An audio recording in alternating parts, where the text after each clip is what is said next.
अस्सलाम वालेकुम नाजरीन, डॉक्टर रईस अहमद आपकी खिदमत में हाज़िर है।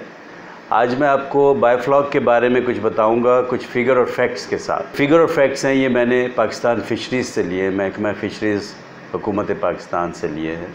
कोई भी इसको डबल चेक रीचेक कर सकता है, क्रॉस चेक कर सकता है। तो मैं आपको सबसे पहले तो ये बताऊं कि पाकिस्तान में करीबन 1.5 लाख एकड़ अराज़ी पर पॉन्ड बने हुए हैं जहां पर फ़िश फार्मिंग की जाती है। इसमें से तकरीबन $250 मिलियन की एक्सपोर्ट हुई है। ये एक्सपोर्ट जो है, इस एक्सपोर्ट को बढ़ाने के लिए बायोफ्लॉक सिस्टम पाकिस्तान में इंट्रोड्यूस किया है। ये अभी कोई 1.5-2 साल हुआ है ये सिस्टम आया है। इस सिस्टम की खूबी ये है कि पहले जो कन्वेंशनल फार्मिंग है उसमें 1 एकड़ में हम जितनी प्रोडक्शन लेते थे और 1 एकड़ ज़मीन चाहिए आपको तकरीबन 4,500 मछली को पालने के लिए 1 एकड़ ज़मीन चाहिए।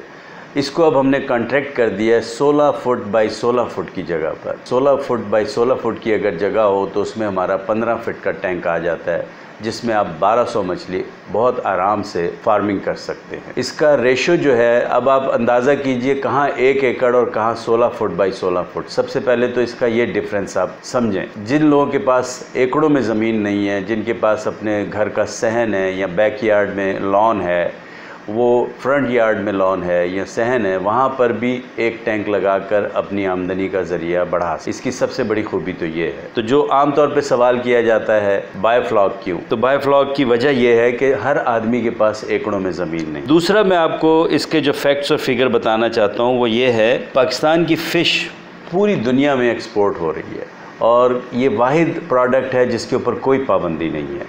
चाहे अमेरिका एक्सपोर्ट करें, बरतानिया करें, जर्मनी, यूरोप करें या मिडल ईस्ट में कहीं पर भी करें। दूसरी इसकी आपको मैं एक मिसाल बताना चाह रहा हूँ कि 1951 में 1951 में जब पाकिस्तान की एक्सपोर्ट थी फ़िश की, वो थी 2445 मैट्रिक टन, 2445 मैट्रिक टन। हमारे यहाँ रिकॉर्ड मछली जो एक्सपोर्ट हुई है वो हुई है 1999 में, 1999 में ये हुई है 6,54,500 मैट्रिक टन। तो इससे आप अंदाज़ा करें कि मछली की पैदावार और मछली की एक्सपोर्ट में किस तेज़ी से इजाफा हो रहा है। इस वक्त दुनिया में तकरीबन 60 मिलियन लोग बराह रास्त मछली के काम में मशगूल हैं और जिनमें एक और 20 मिलियन लोग और भी हैं जो बराह रास्त इसमें इन्वॉल्व नहीं है। 60 मिलियन तो वो हैं जो बराह रास्त मछली की ब्रीडिंग कर रहे हैं, हैचरी कर रहे हैं या मछली एक्सपोर्ट कर रहे हैं या मछली की फार्मिंग कर रहे हैं, लेकिन 20 मिलियन लोग भी इससे मुंसलिक हैं।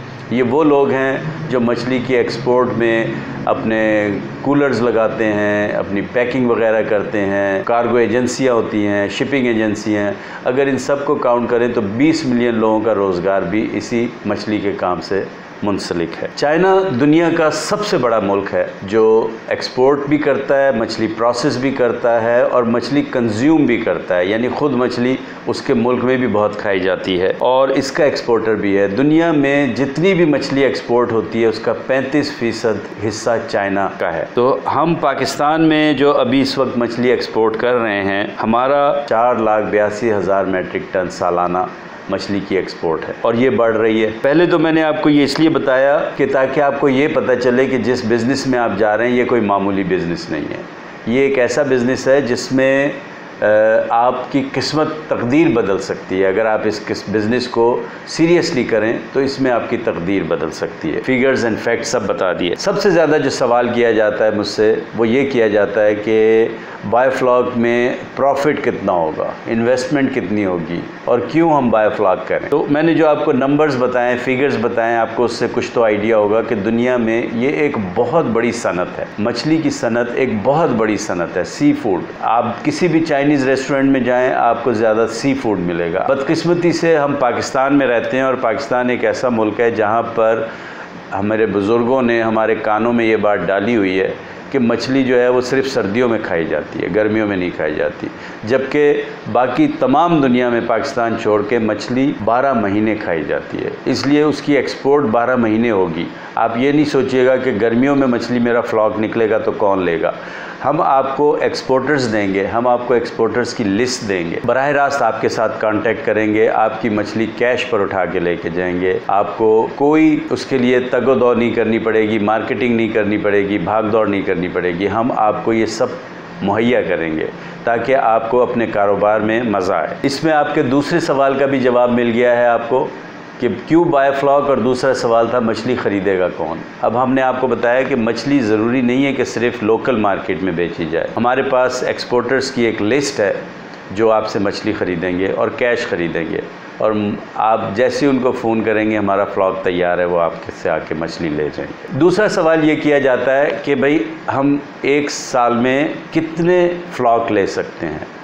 तो पहला तो हम ये रेकमेंड करते हैं कि जो हमारे साथ काम करे, जिसको हम गाइड कर रहे हैं, पहला फ्लॉक तो वो पूरे सीज़न का अपने साथ करे जैसा होना चाहिए, ताकि उसको बहुत सारी चीज़ों का तजुर्बा हो, उसको पता चले कि वो क्या कर रहा है।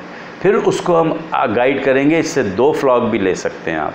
हम आपको 2 फ्लॉक लेने की भी तरकीब बताएंगे कि कैसे आपने 2 फ्लॉक लेने हैं। इसके प्रॉफिट की जहाँ तक बात है, तो अगर आप मार्केट में जाएं तो आप देखें कि 300, 350, 400 और बाज़ मछलियाँ 600 बल्कि 1200 रुपये तक की किलो मिलती हैं। जैसे स्नैक हेड जो है, बाम मछली जिसको कहते हैं, वो तकरीबन 1200 रुपये किलो है। रोहू जो है 400-500 रुपये किलो है एवरेज उसका रेट।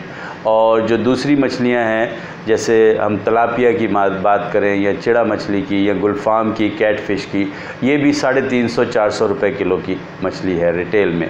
तो होलसेल में आपको ये 250 से 300 रुपये की मिलती है। अगर आप इसको कैलकुलेट करें कि आपके टैंक में 1000 मछली है तो उसका तैयार होने के बाद वज़न बनेगा 800 केजी।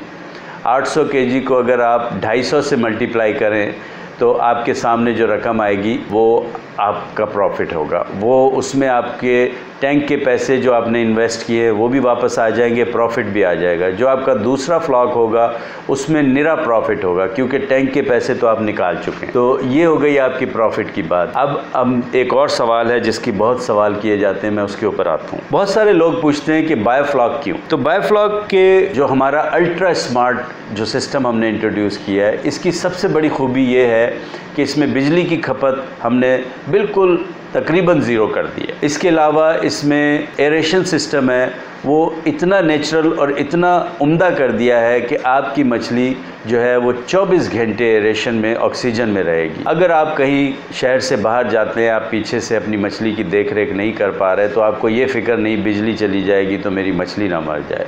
हमने इसको सिस्टम को इतना अच्छा कर दिया है। इसके अलावा इसमें कोई शोर, कोई साउंड नहीं है, टोटली साउंडलेस ये सिस्टम है। इसके अलावा इसमें कोई स्मोक, कोई धुआं, कोई शोर नहीं है। इसके अलावा इसमें कोई स्मेल नहीं है, आपको कोई स्मेल नहीं आएगी। चौथा इस काम का जो बहुत सारे लोग कहते हैं यार हम मोहल्ले में अगर अपने घर में लगाएंगे या अपने लॉन में लगाएंगे तो लोगों को, तो इसमें कोई लोगों का दरवाजे पे तांता नहीं बंधा होगा कि एक आ रहा है एक जा रहा है। ये तो आपकी जब मछली तैयार होगी उस वक्त जाकर आपको एक बायर आएगा और गाड़ी में डालेगा और ले जाएगा। आप अगर लोन के लिए अप्लाई करें और बायोफ्लॉक टैंक का आप कहें कि हम बायोफ्लॉक बिजनेस करना चाह रहे हैं तो आपको लोन भी आसानी से मिल जाएगा इसमें। इसी वजह से इसको कहा जाता है कि आप ये रिहायशी इलाके में भी आप बड़े आराम से कर सकते हैं। जहाँ पर इसके हम फ़वाइद की बात कर रहे हैं वहाँ ये बताना भी आपको ज़रूरी है कि इसमें कोई वैक्सीनेशन नहीं है, इसमें कोई कंट्रोल इन्वायरमेंट की ज़रूरत नहीं है। इसकी खूबी ये कि आप इसको होल्ड कर सकते हैं। अगर मार्केट लो है तो आपको कोई ऐसा जल्दी नहीं है आपको बेचने की, आप उसको 10 दिन, 15 दिन, 20 दिन अपने टैंक में ही होल्ड कर सकते हैं और आप जब आपके मुनासिब इसकी प्राइस लगे तो उस वक्त बेच सकते हैं। एक इसकी ये भी खूबी है। मछली जो है रफ्ता रफ्ता मुर्गी को रिप्लेस कर रही है। शेवर मुर्गी जिसको हम ब्रायलर कहते हैं, ये अब बहुत तेज़ी से ख़त्म हो रही है मार्केट से, क्योंकि इससे बहुत सारी बीमारियां जन्म ले रही है, ये सेहतमंद नहीं है। तो मछली जो है इसमें ना कोई ऐसी दवाइयाँ डाली जाती हैं, ना इंजेक्शन लगाए जाते हैं। तो ये मछली जो है ये ऑर्गेनिक है, इसलिए ये बेहतरीन इस वक्त नेचुरल फूड है जो सारी दुनिया में बहुत मकबूल हो रहा है और पाकिस्तान में भी इसकी डिमांड बढ़ रही है। हमारे पास इसके एक्सपोर्टर्स इतने हो गए हैं। हमारे पास सबसे बड़ी मार्केट तो हमारे बिल्कुल पड़ोस में अफ़गानिस्तान है, जहाँ पर हम बहुत आसानी से बग़ैर किसी प्रॉब्लम के वहाँ पर हम एक्सपोर्ट कर सकते हैं। बाई रोड चले जाते हैं, ट्रकों के ट्रक जा रहे हैं वहाँ पर।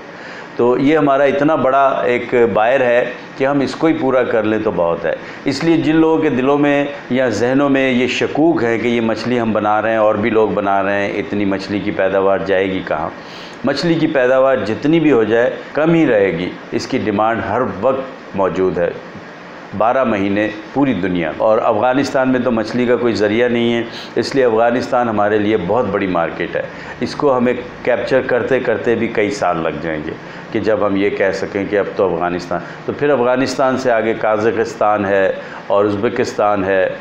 एक पूरी लाइन है, तवील लाइन है मुल्कों की जहाँ पर मछली हमारी एक्सपोर्ट होगी। जो हमारी कन्वेंशनल फ़िश फार्मिंग है, जिसको पॉन्ड कहा जाता है, उसमें बहुत सारे लोगों को तजर्बात करवाए गए, उनको बायोफ्लॉक टैंक लगा कर दिए गए और उनमें से 10 में से 10 ने ये कहा कि ये ज़्यादा फ़ायदेमंद और ज़्यादा सूदमंद है और कम ख़र्च है, इसमें नुकसान का एहतमाल कम है।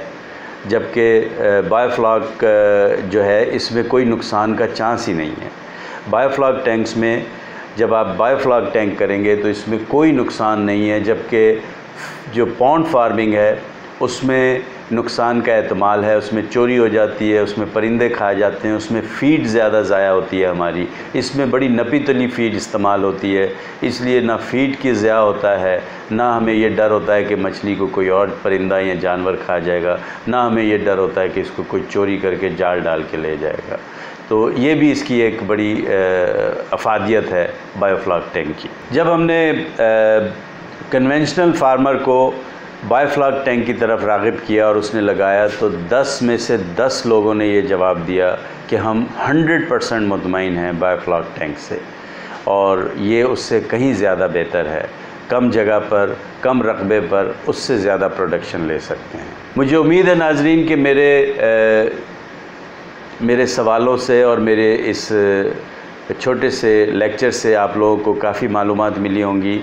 मैं आपसे इजाज़त चाहता हूँ। इंशाअल्लाह दोबारा आप लोग हमें सवाल भेजें, हम आपके सामने दोबारा हाज़िर होंगे, आपके सवालों के जवाब देंगे। अल्लाह हाफ़िज़।